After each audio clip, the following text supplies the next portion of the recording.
Sometimes, life produces the kinds of situations that no Hollywood scriptwriter could ever dream up. Comical, ambiguous, unpredictable, tragic. Life is such a multifaceted thing. These 10 short stories will make you believe that there's always room for love, kindness, and a miracle. Frankly speaking, the last 2 stories hit me right in the heart.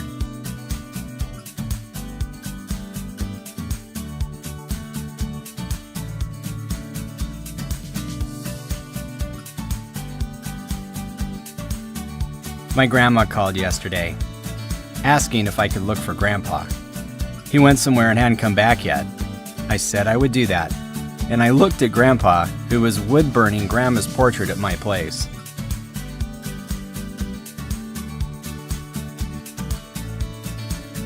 They're celebrating a 50th wedding anniversary next Thursday.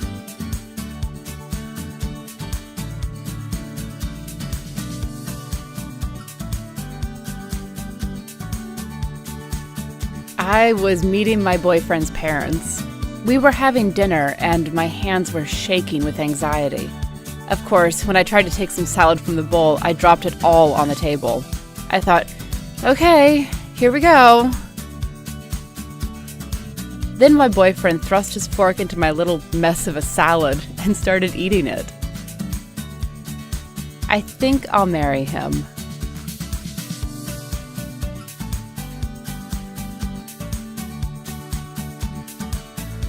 I was seized by appendicitis, and an ambulance was called.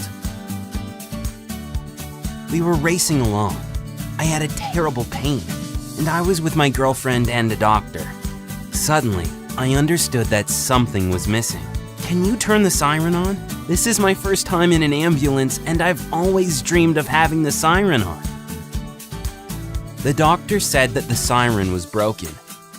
As I lay back in the stretcher, upset, I heard both my girlfriend and the doctor begin to make a noise like a siren.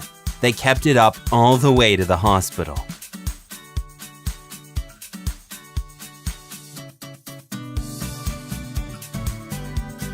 I woke up from someone breathing close to my ear.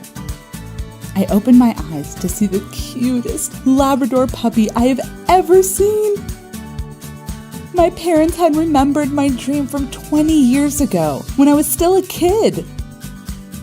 At that time, they couldn't get a dog because of the small size of our apartment and our neighbors. Now that I live alone in a large apartment, they decided to get me a special present.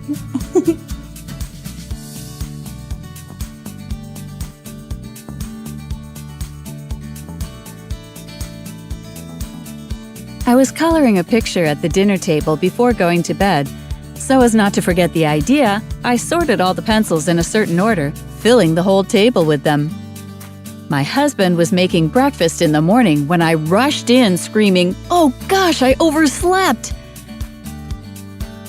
Then I saw there were no pencils on the table anymore. I was upset, but not too much. It was my fault after all. I went into the bedroom and saw my pencils all on my work desk. My husband laid them out for me in that same order. All 50 of them.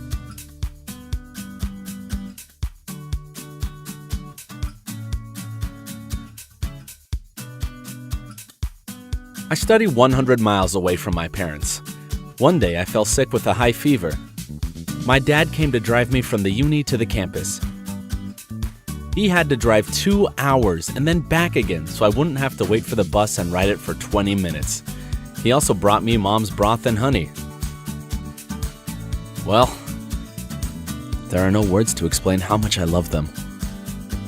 And I'll love them till my last breath.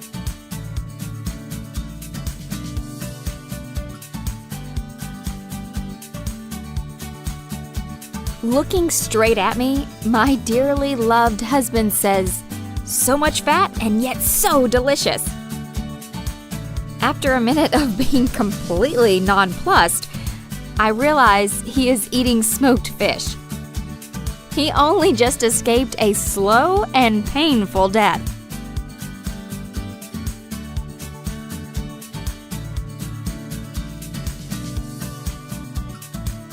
She was my first love, and we were madly in love.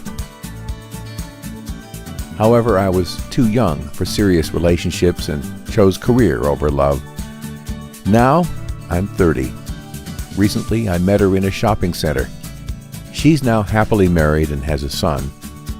We sat in a cafe for 4 hours talking about everything. We both confessed we had had the best time of our lives together. Well, I came home and simply burst into tears. How stupid I was to exchange the love of my life for all this. Don't let your people go.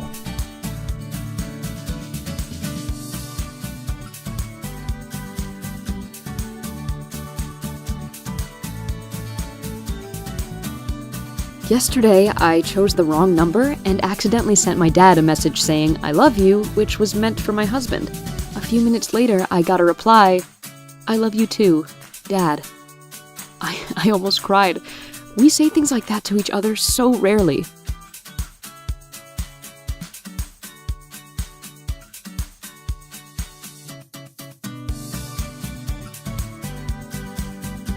Last week, I saw a girl who looked about 8 years old.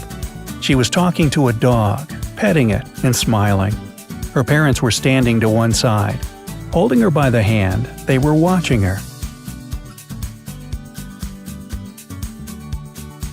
It was clear from their faces that they were happy. I later learned that the girl had autism, and that was the first time her parents heard her talk using full sentences.